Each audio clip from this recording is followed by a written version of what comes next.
Mark HIlliard is with us, the president of the Indiana County Chamber of Commerce. Good morning to you. Morning, Todd. Good to be back. It's good to have you with us here today. Board of Directors meeting on Friday. A lot of topics covered there. My goodness. Yes. Yeah, usually there are, and it's what I enjoy about our meetings is that it's a round table on a number of different topics, whether it's transportation or energy. We cover a little bit of everything of what's going on in the county. So, the one thing about our meetings, you can walk away feeling like you know pretty much what is happening in Indiana County. Well, with that approach, there's a good idea that you're going to hear from a number of different angles for a particular topic. That was the case with the broadband discussion on Friday. You were able to hear from a number of different people who were able to give you input and the director's input as to where this stands, this rural broadband thing. We keep hearing about it. It sure seems like people are saying, we need it, we'd love to have it, we got to find the money for it. That's the key. It was interesting, too. I think that was the topic of discussion at this past meeting that we've probably spent the most time on, and we've addressed it over the past few months, and I know it's been being addressed even further back than that.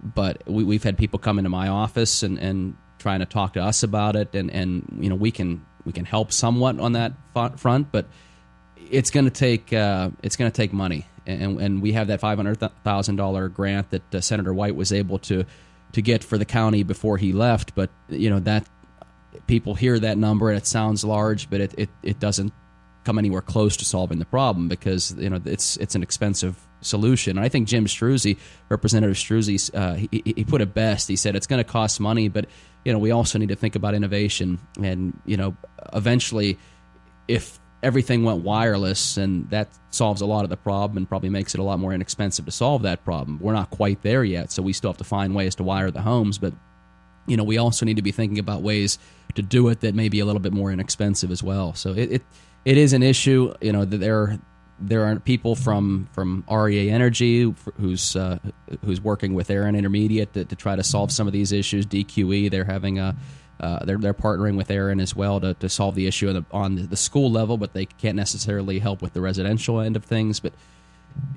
everybody's weighing in on it. Everybody realizes it's a concern for those who out there who are struggling with that and who don't have it. Trust me that there are people throughout the county who are very well aware and doing everything they can to try to address it.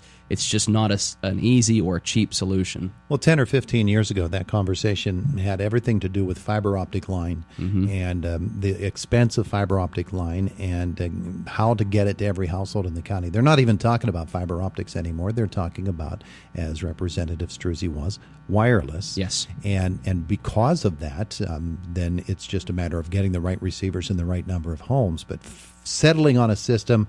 Where do you locate towers? Where do you get all this done? And that's above my pay grade. It's a really that's not an easy decision there. Really complicated issue, but broadband certainly is something. It's good to see that it's really at one of the top issues being discussed. Yeah, I know it's not what if your homes are without broadband. I know that's not what you want to hear. That we're working on it. It's being looked into, but I can tell you that it is by almost everybody who has anything even closely related to being able to solve that issue. If there's some way that we're connected to that problem, we're going to do everything we can to try to solve it. So people are working on it. And we're trying to find the financing, the resources, and as you mentioned, the engineering aspect of it to be able to solve that. But it's being worked on. We would love it to be a quick solution. It's just unfortunately that's not the nature of this type of problem. Yeah, you have to tackle it over a course of years, and that's part of that process. All right, also at the Chamber Board of Directors meeting on Friday, a lot of conversation about urban, particularly Jim Wiley, Byron Stauffer talking about that, the developments, and of course, everybody you drive by and you sort of crane your neck over there to see what you can see, and there were some developments about that were mentioned at the meeting on Friday. It's funny, Jim Wiley actually mentioned, he said, if you're driving past and you see these holes in the wall, you immediately think they're windows. He said, no, those are actually where they're going to be driving the trucks into. So to put it in perspective of how massive that wall is, because you might not realize how big that wall is. Those are not windows. Those are holes the size for about 17-foot high trucks to be able to drive through. So just kind of put that into perspective when you drive past it and look at those holes. that that's for a truck to move into, and it's not a window. Then you start looking up at that wall and thinking how massive that facility actually is. It's going to be huge, and it's actually going to be bigger than anticipated. Well, I think at the very beginning they said that this is going to grow. Maybe we didn't expect it to grow as quickly as now they're talking. Yeah, it's going to be pushing 1.1 million square feet by the time it's all up and running, and it's moving quickly. I mean, they're looking to start some of the work in there in August with some of the people that we hired. So it'll be a slower rollout from there. But by October, that facility should be up and running. At least from what Tom Moonen from Urban Outfitters has stated, that's still the goal. So they're going to be opening at least on a softer end a little bit earlier than anticipated, but it's still shooting for that October date. And it's amazing because I wouldn't have believed it a year ago or back in September when that announcement was first made and they said, oh yeah, it's going to be up and running by next year. That kind of facility for that size, I never would have expected it, but now it's hard to argue because you see how quickly work's been done. Well, Urban is already working on managers, hiring people. Actually, they're hiring the people who will be hiring the workers in the plant, and so that process has begun. Yeah, they were looking to hire their leadership team first, so those positions went out. I know that a couple weeks ago when that Employment Expo, Tom Moonen was in town. He's the gentleman who's going to be running that facility, and he was conducting some interviews over at IUP's Eberly College. So he was meeting with some of those folks. He was very impressed with some of the employees, potential employees that we're interviewing, and then the next step would be sometime this summer to be looking to hire that first wave of people coming in August. So it is coming. I know people are more anxious that we had the Employment Expo, and their booth, probably not surprisingly, had the most people that were the most attention given to it. So people are anxious, but they have a process. They've done this in the past, and they're a pretty well-run organization. So it is coming, but it's not always as quickly as you'd like it to. I noted from the meeting the other day, moving to an entirely different topic, the Flow Nationals are coming this week, as a matter of fact, to the Kovalchik complex, which surprises me because usually they're in touch with me and we have them on the air here, but they haven't contacted me to get on the air. But that is what it is. One of the interesting things about it is it points out that Indiana County's tourism leaders and the folks at the Kovalchik complex, it takes a lot to bring events here to Indiana County. It's a real teamwork approach, isn't it? A lot of that starts out with our Center for Economic Operations, so the CEO, which is made up of the Chamber and the Tourist Bureau and the ICDC and the university. So there's a lot of people that are working together to try to come up with some of these ideas, and Denise Liggett does a great job with the Tourist Bureau and working to help try to bring these as well as Andrew Thompson over at the KCAC. And it's not just the Flow Nationals, although they've had a couple of wrestling tournaments. They have the PETA conference, the Pennsylvania Economic Development Association, coming in October.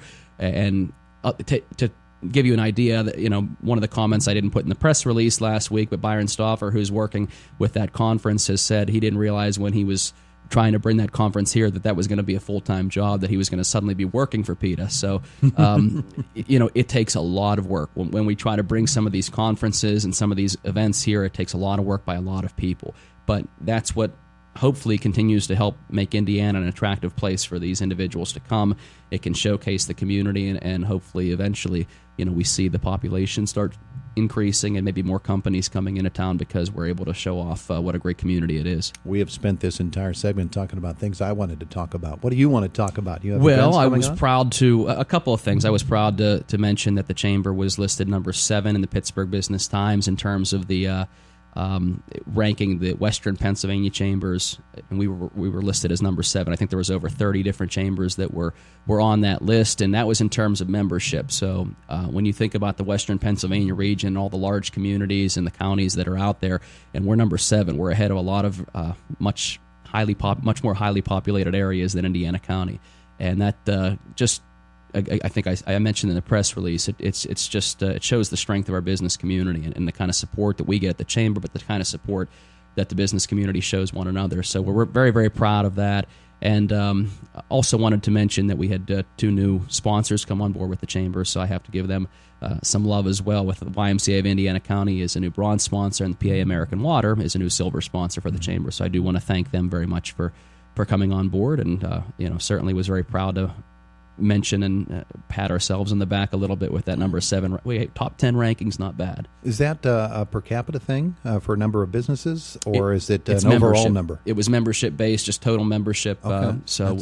In terms of number of members for the chamber, it's even more impressive. Yeah. That's what we and the ones that were ahead of us were a lot of Pittsburgh-based chambers, and hard to compete with the amount of businesses that they have in those communities. So. You have a business after hours coming up anytime soon? We do. We have one next Thursday at the Artist Hand right down the street from here. So, and we also have next Tuesday we have a chamber check-in at Red Oak Advertising on Philadelphia Street. So we had a great after hours last week at S&T Bank. They pulled out all the stops, and we had a tremendous turnout for that.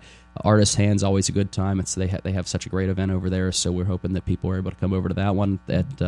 I believe that's Thursday, and then on Tuesday the chamber check-in is in the morning, and that's down at Red Oak Advertising on Philadelphia Street. There you go. All right, back to work for you, sir. Heading back. Yep. He's Mark HIlliard, the president of the Indiana County Chamber of Commerce, joining us here this morning on the Voice of Indiana County, WCCS, AM 1160 and 101.1 FM.